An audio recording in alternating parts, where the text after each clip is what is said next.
out off of Southeast Main Street, there was a body that was found in the house, okay? We were able to say that it is Cat, okay? I'm so sorry for your loss, sir.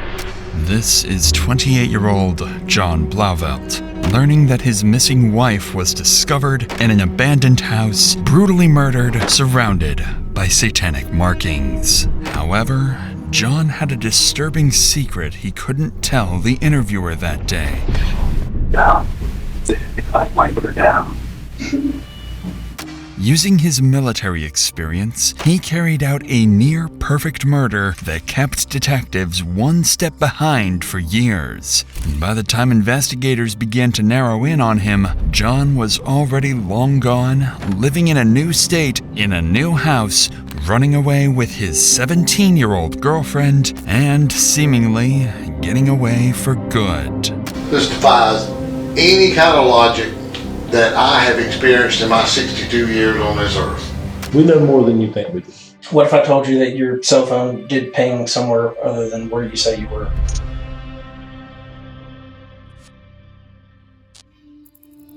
It's 2:15 p.m. on October 24th, 2016.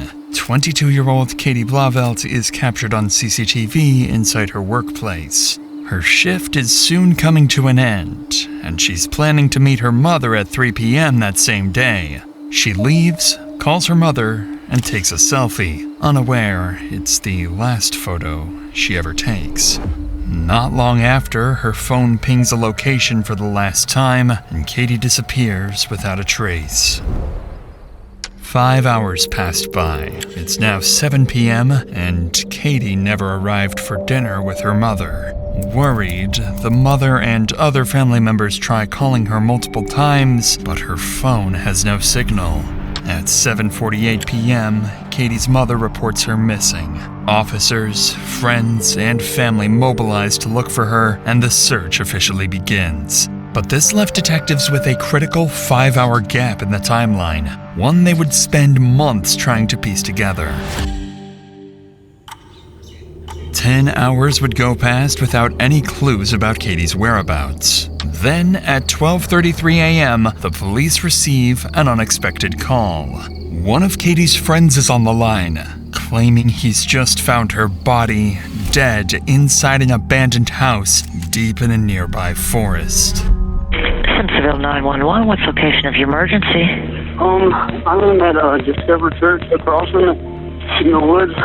You're at Discover Church across from where? In the woods across from it. I was worried about my friend, Katie, and she went missing.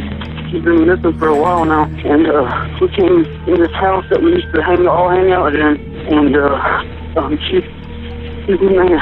She's not alive.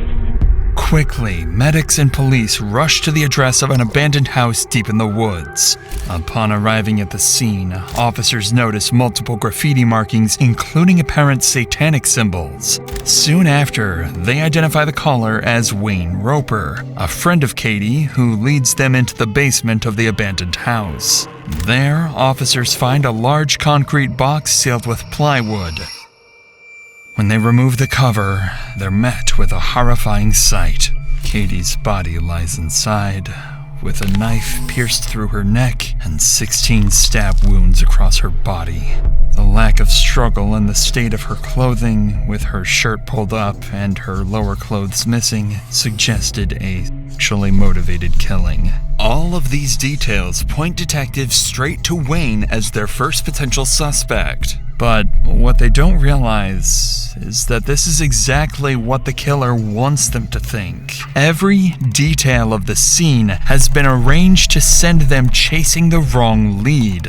Without realizing it, detectives have walked straight into the killer's setup. As the night went on, forensics revealed chilling details. Katie's body had been dragged to the basement, and her phone was found submerged in water to destroy it. Wayne is detained and brought in for questioning. At the moment, detectives believe they have their killer, and they're ready to push for a confession. Wayne, I'm sorry to keep you waiting, brother. Hey, buddy.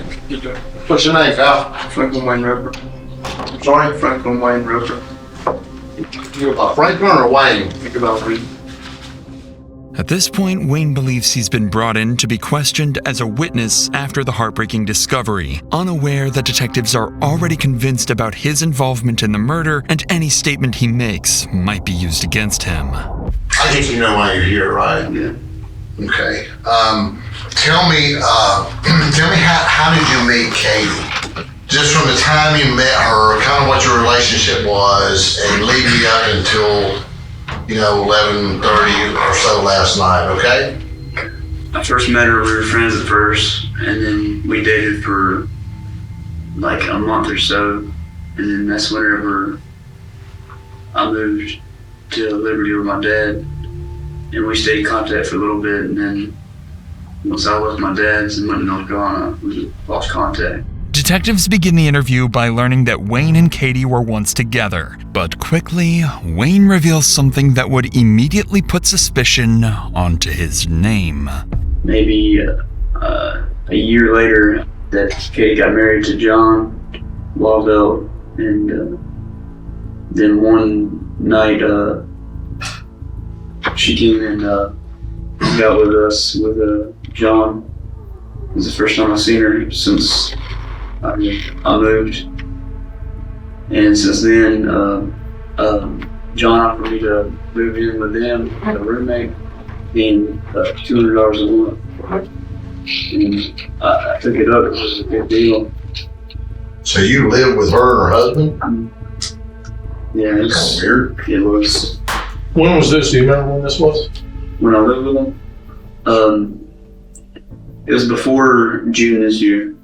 As Wayne explains that he once dated Katie and later lived with her and her husband, detectives gain another reason to suspect him: jealousy. And just as everything appears to be moving in the perfect direction for the real killer and his carefully constructed plan, Wayne makes a claim that complicates the investigation and may just be enough to ruin the killer's plan. Living there, everything like going okay, Then they started having arguments because of me, because she used to talk about me before, and she told me that he was jealous of me, and their arguments started getting worse, and that was whenever he got drunk one night and he cussed her out, and he had her in the bathroom. They were just pretty much just screaming at each other, and then from there she ended up moving back in with her mom, I think. When did you and Katie, when you were living with John and Katie, were y'all being intimate with each other? It was only once. And John was there or not there? It was like a threesome thing. And how did that come about?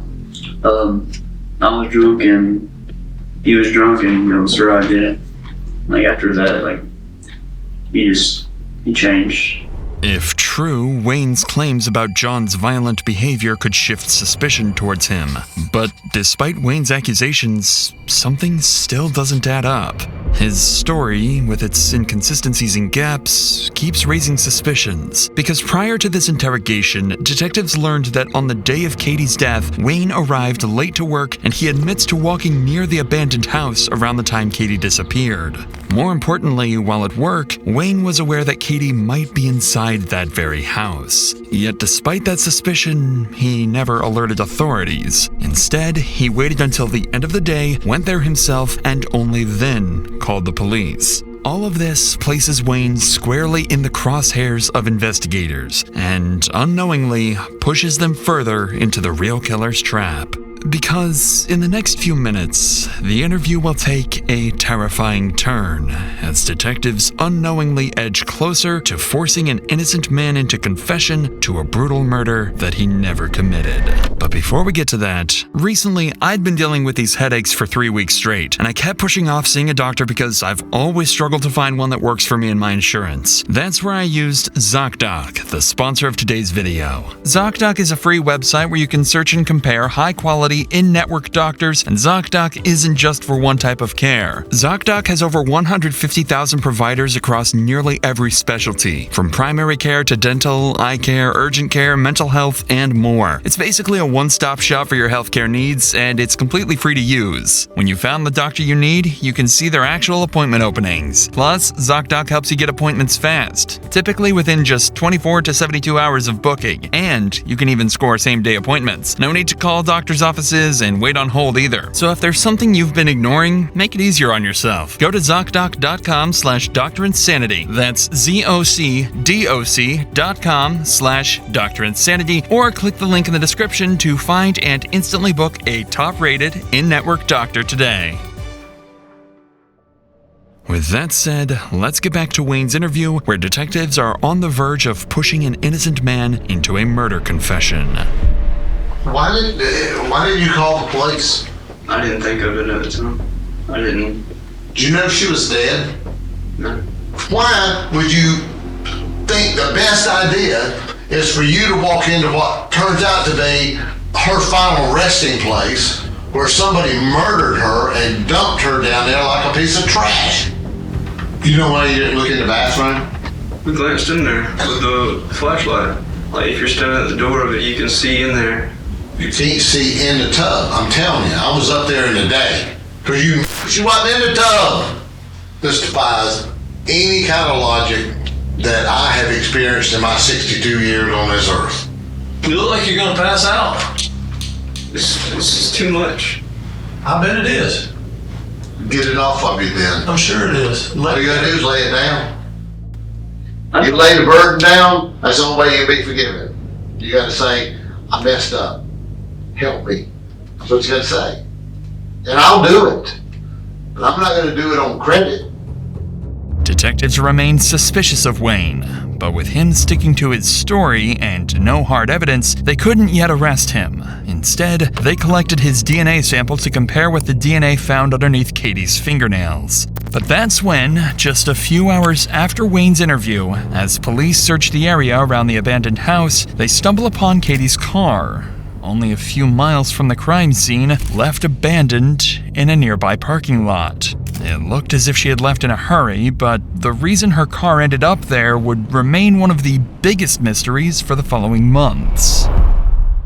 Up to this point, everything was going according to the killer's plan, one designed and carried out by Katie's own husband, John Blauvelt. But Wayne's comments about his jealousy pushed detectives to dig deeper. What they found was a restraining order filed months earlier, after John had allegedly pulled a gun on Katie when she refused to give him her phone. For the first time, despite his efforts, officers were seriously beginning to suspect John.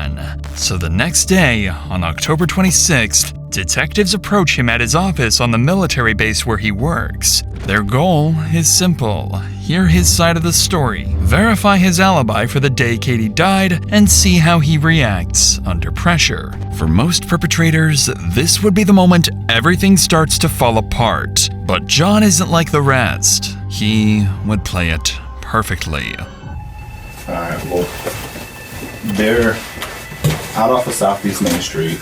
There was a body that was found in a house, okay, an abandoned house.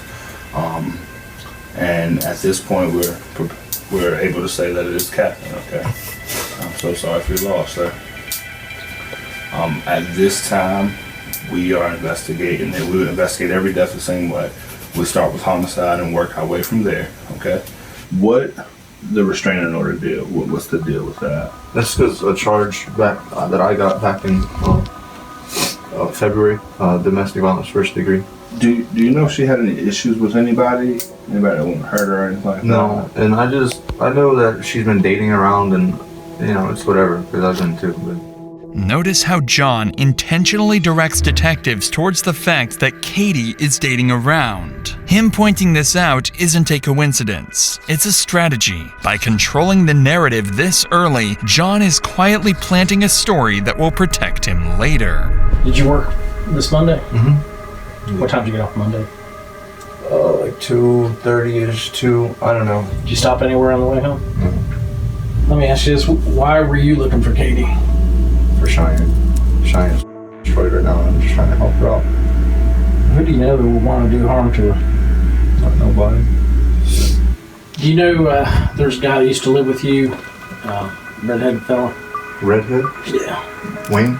Yeah. Mm-hmm. What's his story? Just regular dude. Good guy. Friends with him. Mm-hmm. What do you do for the Army?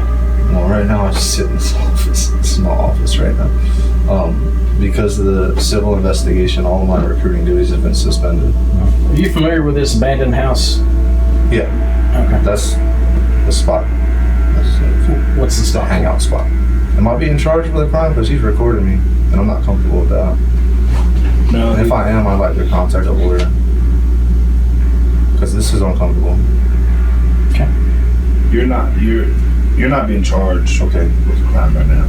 As the interview ends, John does something counterintuitive. He defends Wayne, the man he's secretly framing. It's a manipulation tactic known as reverse empathy. By showing compassion, he makes himself appear harmless and trustworthy.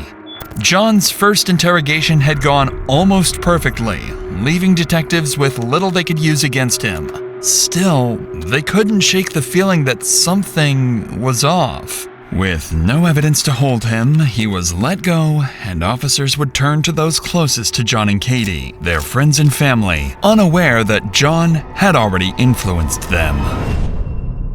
Detectives started with Crystal, Katie's best friend, and at the time, also John's roommate. John knew exactly what to expect here. In his interrogation, he had already planted the idea that Katie was dating around, and Crystal, being one of Katie's close friends, also knew about her dating habits. His hope was that she would unknowingly reinforce this misdirection, steering suspicion towards anyone but him.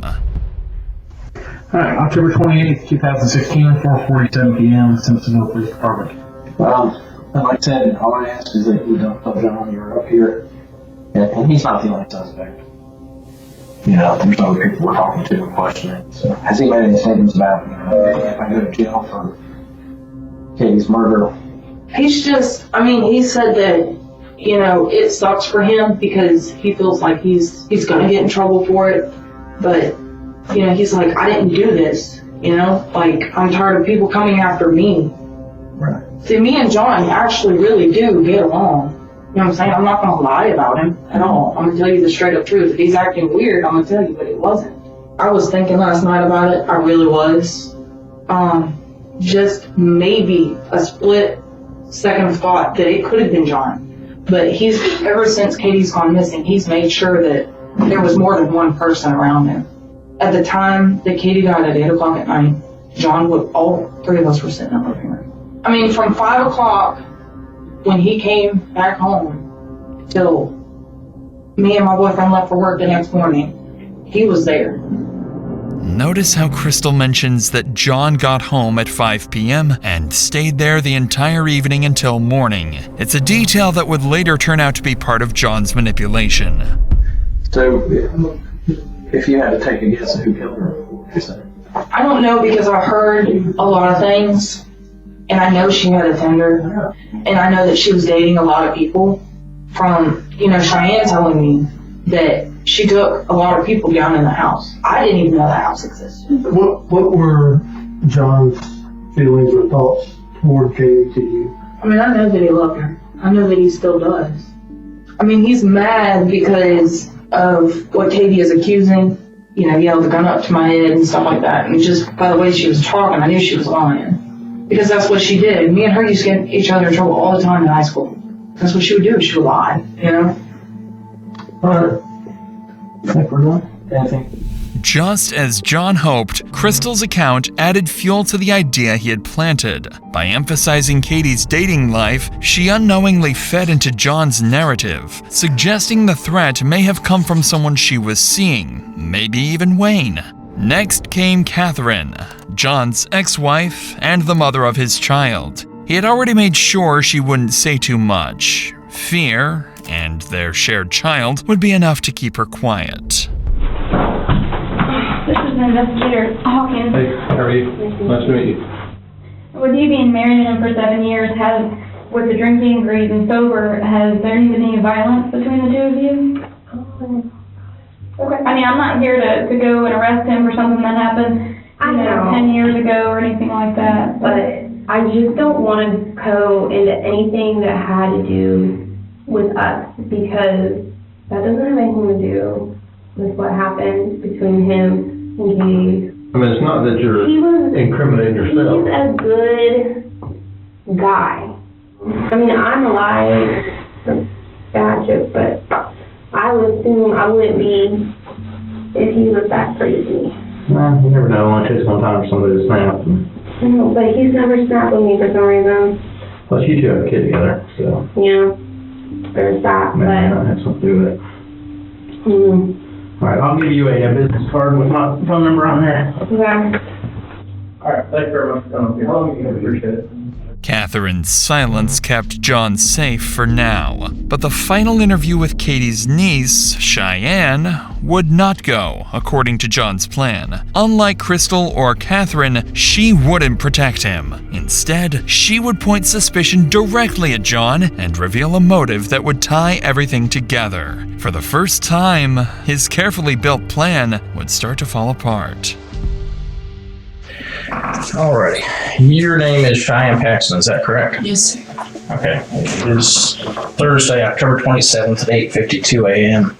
Simpsonville Police Department. This is in reference to the homicide investigation of John Blauvelt. Have you ever seen John get violent towards Katie? I've never seen him put his hands on. I've seen them argue.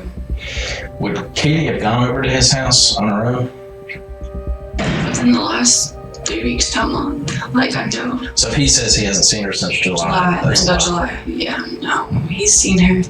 I know that John is really angry at Katie for a lot of things. Tell me what he's mad about her for. He feels like that it's her fault. That all, that their relationship went bad. And that everything kind of went bad for a little while. He feels like it's her fault that he's losing his job. And that he got in any trouble. And he just blames it all on her, Mm-hmm.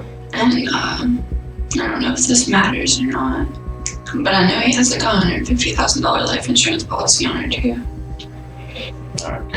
I appreciate you coming in. I know it's not easy, especially when somebody close to you, but it's important. A lot of this information you gave us, good information that we need. So. Cheyenne's interview gave detectives their first real motive pointing to John. But motive wasn't enough. They needed evidence. They have a few leads, but they have no defined person of interest just yet. As the investigation dragged on, the detectives' frustration began to grow. John had covered himself so carefully that they couldn't even get a judge to approve a DNA warrant. Without it, they had nothing that could tie him directly to Katie's final moments.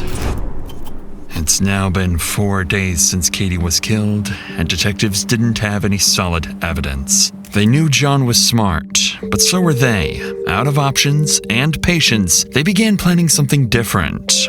They began forming a new, risky, and very unconventional plan. In just 2 days, they would set a trap for John. A trap at Katie's own funeral.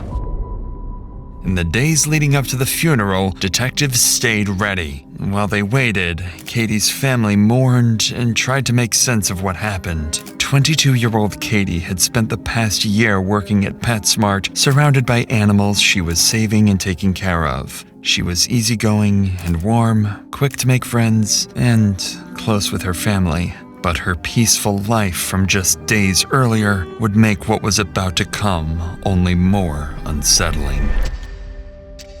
As the day of the funeral came, detectives entered the funeral home early, working quietly before guests began to arrive. They positioned hidden cameras around the room and secretly wired the space for sound. Everything inside the funeral home looked normal, but in reality, detectives controlled every detail. They'd placed cups of water and other drinks where guests could easily reach them. The plan was simple. Get John to drink from one of the cups, catch it on video, collect his DNA from the cup, and compare it to the DNA found on Katie's body. On October 30th, the day of the funeral, detectives set their plan into motion.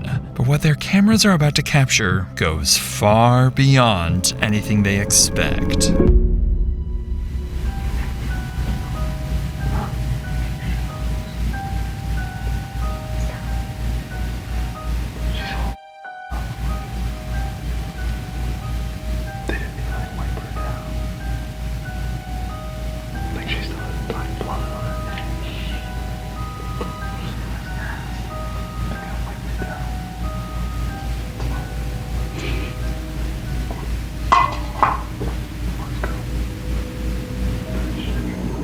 As John leaves the funeral home, detectives know their plan has worked. They quickly return to retrieve the cup he had drank from and the hidden camera they placed earlier. When they review the footage, 3 critical things stand out, all of which will become pivotal to the entire investigation.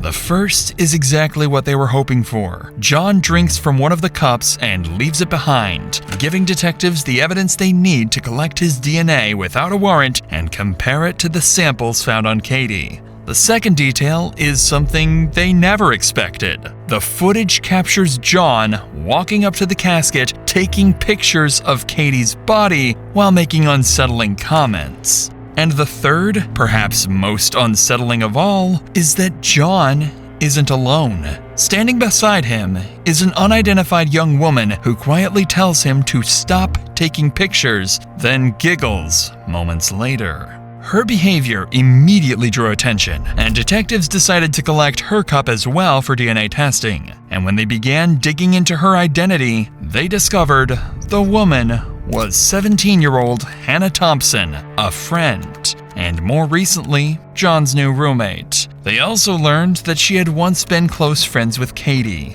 Given her connection to John and Katie and her strange behavior at the funeral, detectives know Hannah isn't just another witness. She might be the key to solving the entire case. And they were dead on.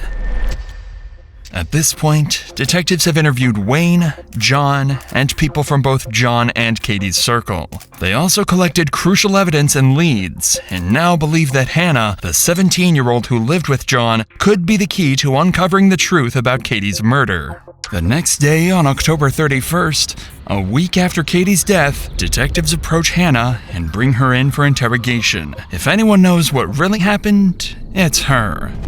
When was the last time you saw Katie? Like a few months ago.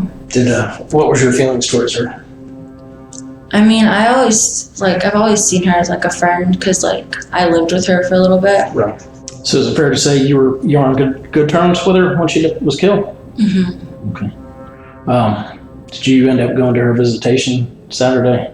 No, I didn't. Okay. So you didn't get to say goodbye to her?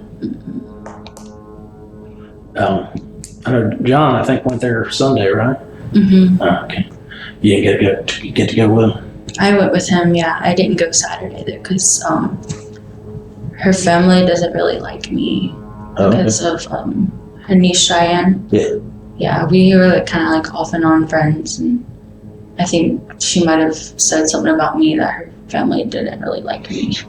Did you go in the room and pay your respects, or how did that go? It was hard. It was really hard. How long did you stay in the room with her casket? Like 10 to 15 minutes. What did y'all talk about while you were in there? We didn't talk at all. Nothing? We just each had our like moments, I guess. John never take his cell phone out and take a picture of her? No, he didn't. You sure? Or you can tell me. Some people do that. Yeah, no, he never took a picture of her. Watch Hannah's behavior closely. As the questions get more direct, her eyes start darting between the detectives. She fidgets with her hands, picks at her nails. Her whole demeanor shifts. It's clear she's getting nervous, and the detectives can see it too. So while you were in that room, you two never talked at all? I kind of rubbed his back a little bit. You know, I told him that it was okay, but other than that, we didn't really talk. Was he crying? Were you crying? It was just hard, like, seeing somebody like that. I bet. Okay. Monday night at some point before you went out, you guys carried out a bag of trash to your car, or to his car, right? I don't remember. Okay. So you don't recall carrying out a trash bag or him cleaning anything up? Having to put stuff in the trash? No, sir. Okay. On Monday, the day Katie was killed, one of their roommates reported seeing John and Hannah carrying out several bags of trash. At the time, detectives didn't think much of it. It felt like a small, irrelevant detail with nothing to back it up. But now, with all this new information coming together, that statement suddenly stood out. It was another piece of the puzzle, something they could finally use to put more pressure on Hannah. Just so you understand, we've been working this case steady since she disappeared. Right. So there's a lot of these things that we know the answers to. I can tell you already, you're lying to me. Okay?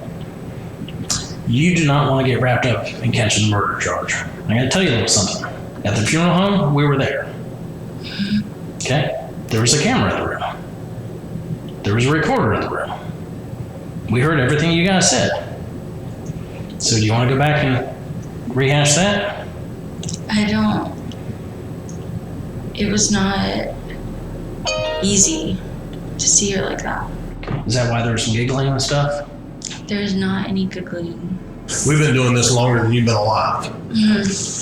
You're not slicker than us. You know, you're not going to outsmart us. We've talked to people. This is a murder. You understand that? Yes, sir. What do you think about somebody that would stab a girl in the neck to the point where the knife went all the way through to the other side, and then stick her body like a piece of trash in the basement of an abandoned house to sit there for a day and a half before somebody finds her? Look at her, man. She's right I here. don't want to look at her. That's your friend. I don't want to do this anymore. Don't want to do what? Don't want to help us find out who killed her? All you gotta do is tell the truth. It would be so easy. Look at her. Can I can't look at her. Can I tell you something? To tell the truth, you don't have to try. It just flows. It just comes out. We're also aware of what people have told us about you and Katie. And they're telling us that you didn't like her one bit. Well, after me and John started, getting together, Katie started not liking me. If you know something and you're trying to cover up for it, you're gonna go down with the rest of them. You're gonna go down with the person who did this to her. I don't know anything about her murder. You do. I don't. You do. I really don't. We really do. You do. We know more than you think we do. I don't want to talk anymore right now. Good luck to you. Even after being confronted with the footage and being caught in multiple lies, Hannah refused to give up on any additional details she may withhold. But while none of this gave detectives the definitive proof they needed, John didn't know that. And that uncertainty was exactly what they were counting on. So detectives decide to bring him in again, this time more prepared and ready to push harder than before. They planned to corner him with everything they had. But they'd have to be careful. If they pushed too far without enough to arrest him, it could tip him off, causing him to disappear. We hadn't really had a chance to sit down. I know I talked to you that day when we notified you about her death. Yeah. And things are kind of emotional and everything. So, right. So the viewing was Saturday, right? Right. 2 to 4 on Saturday. When did you get? I went Sunday, 2:30 on Sunday. Okay. So they just had a private thing for you. Mm-hmm. Did you go by yourself? Yeah. Well, I took Hannah with me. Did you? Okay. Yeah. How was that hard? Yeah, because I mean, first of all, there's nobody there but me and her, so we're just kind of standing there staring at Katie's nasty, dirty, disgusting body. I've seen people dead. I've fucking dealt with this shit before, and now there's nobody else there. You know what I mean? That night, somebody says you and Hannah were putting some trash from a bag, like a trash bag in the back of the Prius. Mm-hmm. Do you remember doing that? Oh yeah. Marley had the most explosive shit on the floor and stunk up the whole house. I threw out 4 towels. This moment reveals Hannah's a lie. She claimed she couldn't remember taking any trash out, yet John's statement confirms otherwise. It's a small clue, but one that'll soon become part of a much bigger picture. So you guys got home around 3 roughly. Yeah. Brandon and Crystal were there. What happened after that, after you're done running? We went and met my friend Scott to get some money that he owes me. What's he owe you? He owed me $500 for when he crashed my car. Where John meet with Scott At the Zaxby's on Fairview. But he was in the Army with you? Yeah. Yeah, You all get deployed together? We deployed together. Did you go anywhere before that? No. This is where John makes his first mistake, mentioning a name detectives have never heard before. Charles Scott, his friend from the military, someone who'd later prove to know far more about the night Katie died than anyone realized. I don't know how much you know about cell phones and stuff like that, but as you go around, your cell phone's constantly Picking up the tower. searching for signals and stuff like that. So with that said, is there anything, going back to last Monday, is there anything that you've told me that your cell phone records would say otherwise? I don't believe so. What if I told you that your cell phone did ping somewhere other than where you say you were?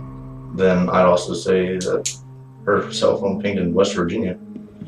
Yeah, that ended up being a AT&T mishap. They plugged in the wrong phone number. Yeah, I don't know. Okay. What if I told you that Charles Scott's phone number pinged in the same area that yours did and not around Zaxby's? When? Monday night. He's got freedom of moving on him. We can call him. You can ask him. Okay. So the night, this Monday night that we were talking about around 6:15, sometime around that time frame, can you think of any reason your phone would show that you were in that area of Augusta Road and Whitehorse Road? No. Is there any reason you and Charles were talking a lot that evening? Yeah, because that's the night that he was here. That's the night he was available. I'm not looking to offend you, but it's questions that we need to get answered and cleared up. Okay. Did Katie have any kind of life insurance policy? Through the military, yeah. She's automatically enrolled. Okay. Same as my daughter. Would you be willing to take polygraph so we can go ahead and do that with you and eliminate you and start looking elsewhere? I have to talk to my lawyer about that first. Okay. See what he says, because I don't know about that at all. As the interview ends, detectives have their first real connection between John and Charles. Both of their phones show activity near the area where Katie's body was found. It isn't enough to make an arrest, but it's enough to keep digging. And with a new name now tied to the night of the murder, John can sense it. Detectives are closing in. At this point, the main circle of suspects included Wayne, John, Hannah, and now more recently, Charles Scott, John's friend from the Army. But as detectives slowly pressed forward, John was growing uneasy. For the first time, he was starting to realize his master plan might not hold. That's when, on November 4th, 11 days after Katie was killed, detectives received a call that would send the case in a whole new direction. Crystal, who was John's roommate and had been interviewed earlier, came forward with information that changed everything. Hi, Crystal. Hello. How are you? I'm good. Oh, we're good. What's been going on since, I don't know, you got a phone call on Wednesday? At 3:30, he called and he said, are y'all at home? And we said no. And he said, okay, all right, bye. And then just hung up. Well, me and Brandon got home about 6:15, 6:30, and we seen that in our room we have, like I said, the Halloween lights just going across the ceiling. The attic is right where that light is at, and I had the lights going across the attic. Well, when we come back, they were just torn down. We haven't even touched them. They were just ripped out from the attic, and once we figured out he was gone, we went searching through the house, making sure all the windows were locked and covered, and because I've never been in a house alone like that, except for my apartment. But he was gone, you know, and we couldn't call him because the cops have his phone. I said, Brandon, we need to go back outside and call the Simpsonville Detective Warlock. And I told him what was happening, and he was like, I was like, if you want to come and search the house right now, I'll give you full permission. And he said, well, I can't do that without a warrant. And he was like, and I was like, well, there's no way that somebody can come out here and like search the house or anything like that. And he said, no. He said, your best bet is to go stay the night somewhere else. He was like, because you're possibly living with a murderer. John was gone. His disappearance also meant he abandoned his military service, officially classifying him as a deserter. However, as investigators would soon learn, he wasn't alone. He had fled with none other than the 17-year-old girl, Hannah Thompson. And as officers across the state searched every highway, every motel, every possible route out of South Carolina with no sign of either of them, it became clear this wasn't just an investigation anymore. This was a manhunt. In the days that followed, leads were few. The pair had vanished completely off the grid. A 28-year-old former Army sergeant and a 17-year-old teenager, gone without a trace. Then, on November 19th, 26 days after Katie's death, a small breakthrough happened. John's red Yukon was captured on CCTV near Las Cruces, New Mexico, about 1,600 miles from Simpsonville, South Carolina, where he disappeared. And just 2 days later, on November 21st, that same Yukon was found abandoned in the mountains of Umatilla County in Oregon, over 1,400 miles away from Las Cruces. Inside the vehicle, investigators found John's laptop, clothes, and camping gear scattered around, suggesting that after the crash, John and Hannah grabbed what they could and ran into the woods. The discovery confirmed what detectives had already feared. John and Hannah were constantly on the move, crossing state lines and staying just far enough ahead of law enforcement to vanish again. Later that same day, authorities issued arrest warrants for both John and Hannah, officially turning the case into a nationwide manhunt. By this point, John and Hannah had already been on the run for over 2 weeks before any warrants were ever issued, putting them far ahead of law enforcement and nearly impossible to track. But once the warrants went active, detectives finally gained full access to their phones, chat logs, and internet history. And that's when their worst suspicions were confirmed. I just woke up and I already feel sad again. I feel like you're still talking to Katie. I promise you I'm not talking to Katie. I will leave you if you talk to her. I swear. I know. I'm not and I won't. She's gone. I'm done with her. I promise. I'm going through with that thing though soon. I'm gonna be staying with you. Good. The messages between the two suggest that John had been planning the murder for months prior to it actually happening. And upon searching his internet history, they found searches like how to make a two-way radio or how to sharpen a knife, leaving little to no doubt about his involvement. But with John and Hannah still missing, detectives had little choice but to wait, hoping for the next break that could pull them back on the trail. And that's when, on November 25th, 21 days after John and Hannah's disappearance and over a month after Katie's death, detectives got a call from a South Carolina prison. But the caller wasn't just anyone. The call came from the cellmate of Charles Scott, John's Army friend who was already in custody for an unrelated charge. Charles's phone had pinged near the abandoned house on the day Katie died, and his cellmate was about to provide a lead that could give detectives the breakthrough they desperately needed, with details only the killer could have known. Just as we're talking today, is that the Charles Scott you're talking about? Yeah, that's the one I'm talking about. He told me they had killed a girl, helped kill a girl with one of his buddies named John, something like that. You know, they had put her in a drug house or an abandoned house, in a basement, in a box that takes 2 people to open. He was the one that coerced her to the spot where John came up behind her and got her, grabbed her. And they met at a different location. When John got her, they put a knife to her. John stabbed her. I don't know how many times John stabbed her. He didn't say. He said he knows he stabbed her twice and John made him stab her twice. He actually said it scared him when he stabbed her at first, but then after he stabbed her, it made him feel a little better. William's statements are shocking. His account of what happened closely mirrors the possible events of the night Katie died, and what he says next only grows more disturbing.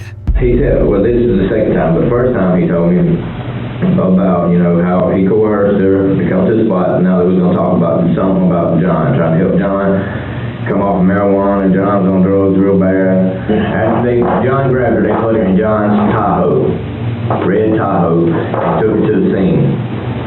So where did they say where they actually killed her at?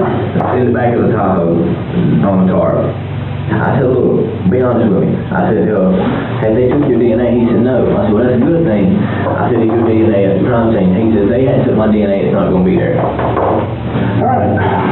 If you don't have anything else, Mark, we're going to go ahead and conclude the interview at 11:02 a.m. Mark's statements put serious allegations on Charles. It wouldn't be anything special, as false accusations like this happen when inmates try to get a deal with officers or get their sentence lowered. But in this instance, too many details added up. Details only the killer or someone heavily involved could have known. One of those was his claim that Charles had lured Katie to a location near the abandoned house. For detectives, this suddenly made sense of why her car had been discovered just a few miles away, abandoned without a struggle. Charles also allegedly told his bunkmate that he and John wrapped Katie in a tarp to move her into the basement. This matched forensics, which had already indicated she'd been moved after death. Now detectives have a chilling theory of how that happened. It was now a very big chance for the detectives to possibly catch one of Katie's killers, a chance they couldn't afford to waste. So without hesitation, they brought Charles in, hoping for the biggest breakthrough in the case yet. But detectives knew getting Charles to talk wouldn't be easy. They didn't have enough evidence to pin him down, and they needed something, anything, that could make him slip. So they decided to take an insane risk. They came up with a plan to push him over the edge. They would bluff, pretending that John had already been arrested and was ready to testify against him. If Charles believed it, the pressure might finally make him talk. But if he didn't, detectives would lose their best chance to get the truth. Alright, Charles.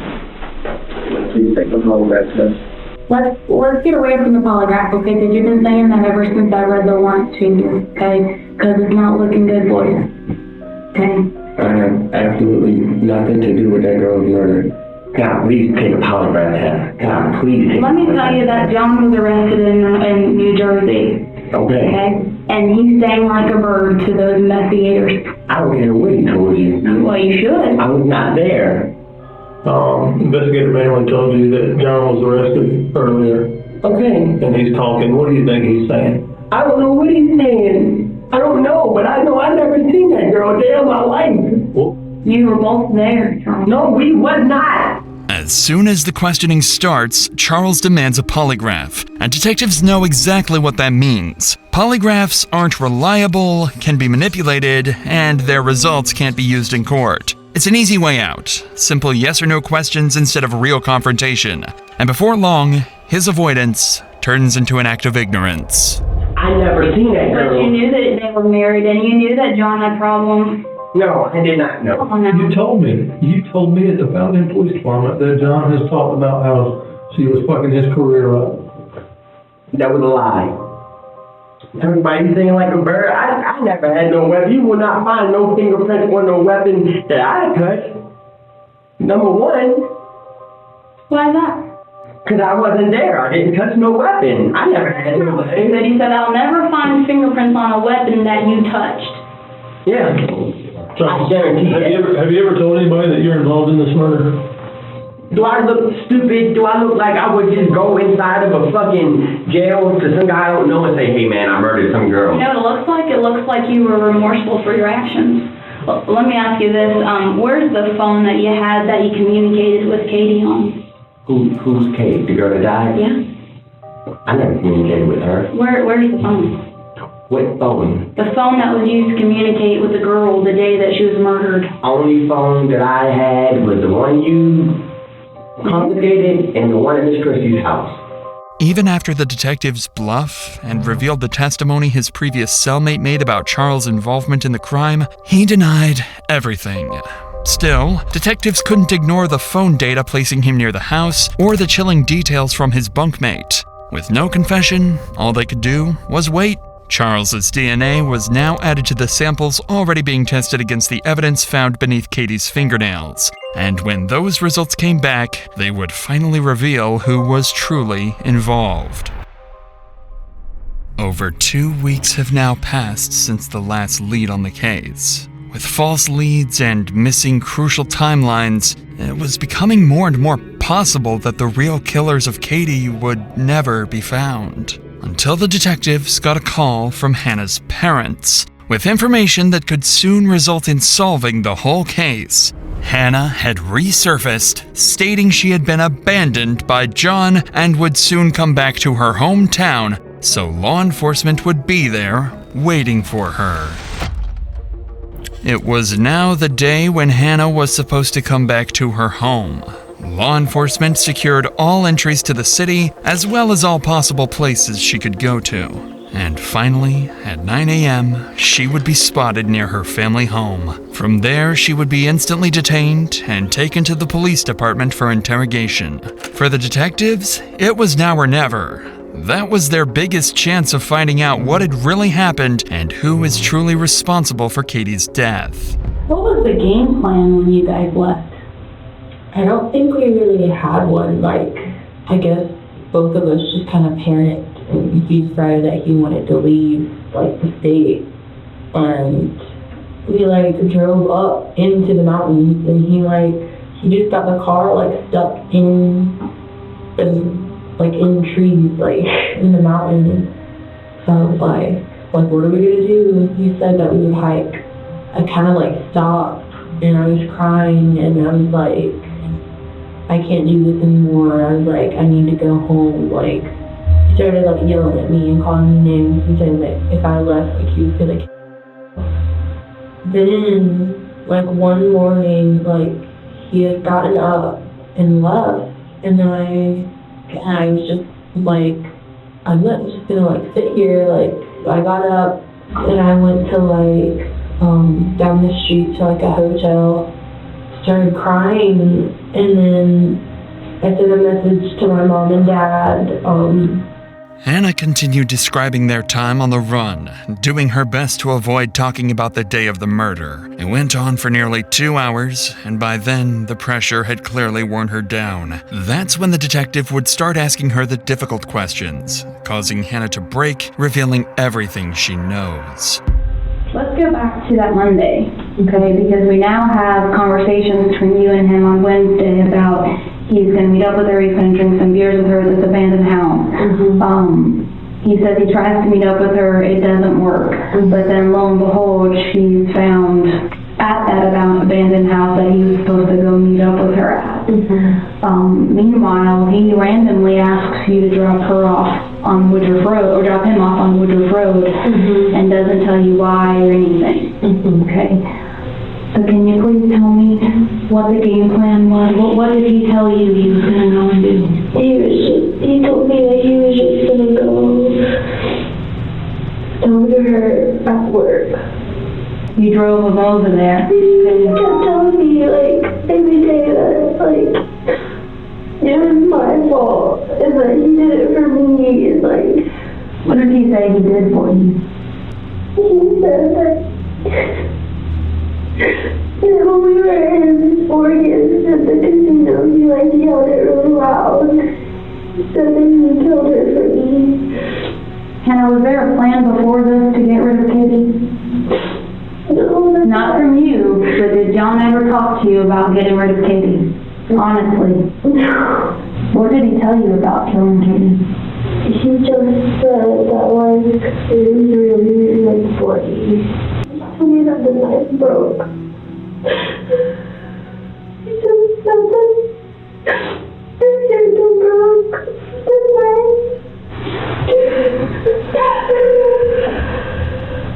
The last thing she said was ow. And she said that before that if he let her go, that she wouldn't call the police. Where were they, Hannah? In the abandoned house.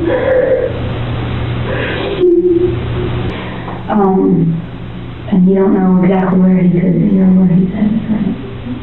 Okay. Hannah, did you have anything to do with killing Katie? And the reason why I ask you this is because we're still hunting for John. Right. Okay? And as much as you think John cared about you, from an outsider's perspective, not knowing you, not being your mom, he doesn't.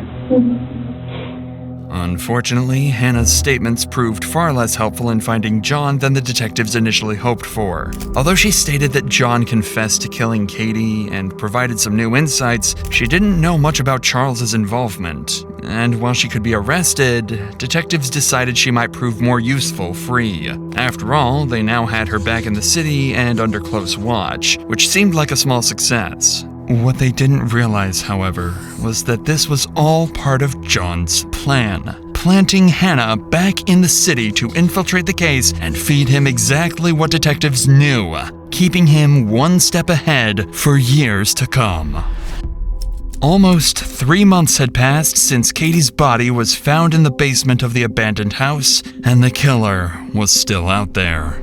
But on that particular day, the long-awaited DNA results finally came back, and the results of DNA found under Katie's fingernails pointed to no one else but John himself. With the DNA matching to John, Wayne was cleared, but detectives still believed Hannah or Charles might have helped, or at least knew far more than they admitted. Detectives already knew that John was only using cash and most likely a fake ID, so all they could do at the moment was wait for John to make a critical mistake that would allow them to catch him. But John was careful, very careful. It had been over 7 months since Katie's murder and 6 months since John went on the run, when on May 21st, 2017, investigators received tips and possible sightings of John in Washington, over 2,700 miles from South Carolina, where Katie was found dead, and over 300 miles away from where his red Yukon was found abandoned. Acting on these leads, they canvassed local businesses and retrieved CCTV footage from a parking lot in Washington where John was captured on camera. Unfortunately, despite getting close, John managed to slip away, vanishing off under the radar once again. For the next year, the investigation hit a standstill. It wasn't until September 6, 2018, almost 2 years since Katie's death, when Hannah finally revealed that John had given her his journal and tools to hide, a crucial piece of evidence that would shift the case in a new direction. The journal became a pivotal piece of evidence, revealing John's state of mind and his premeditated intentions. It confirms that John's actions were driven by a deep desire to be with Hannah and his willingness to kill Katie to make that happen. During her interview, Hannah admitted she had been John's girlfriend and that she had been in constant contact with him before Katie's death. She also confessed that she had hidden John's journal, which contained disturbing entries about his obsessive thoughts and plans to escape with Hannah. This was the last significant breakthrough in the case for years. With no new leads, the investigation stalled. Detectives spent the next few years chasing down small tips and piecing together fragments of information, but nothing substantial came of it. The case gradually faded from public attention. Then, in 2022, 6 years after Katie's death, everything is about to change. After over 6 years of dead ends, U.S. Marshals and local law enforcement tracked John down in Oregon. He had erased his past, now living under the alias Ben Klein. Under his new identity, he had started a fresh life, marrying a new woman and leaving his past behind. The arrest felt surreal. John, who had spent so long evading capture, was now cornered. After years of hiding in plain sight, the truth had finally caught up with him, and the case was nearing its resolution. However, the mystery of how Katie was lured to the abandoned house remains unsolved to this day. Her phone was recovered damaged, limiting investigators' ability to access message content and app-based communications. And while rumors suggested Charles Scott might have had contact with her, this was never confirmed. With no physical or forensic evidence tying him to the crime, he was ultimately ruled out as a suspect and never sentenced. In 2022, during an interview after John's arrest, Hannah revealed for the first time that she and John had been in regular contact throughout the years he was on the run, continuing to text and communicate, even after she had returned to South Carolina. This new revelation shed light on her role in helping John evade capture. Finally, on September 20th, 2024, John Blauvelt was convicted of Katie's murder and sentenced to life in prison without parole. Hannah Thompson was charged with obstruction of justice and accessory after the fact, receiving a sentence of 10 years.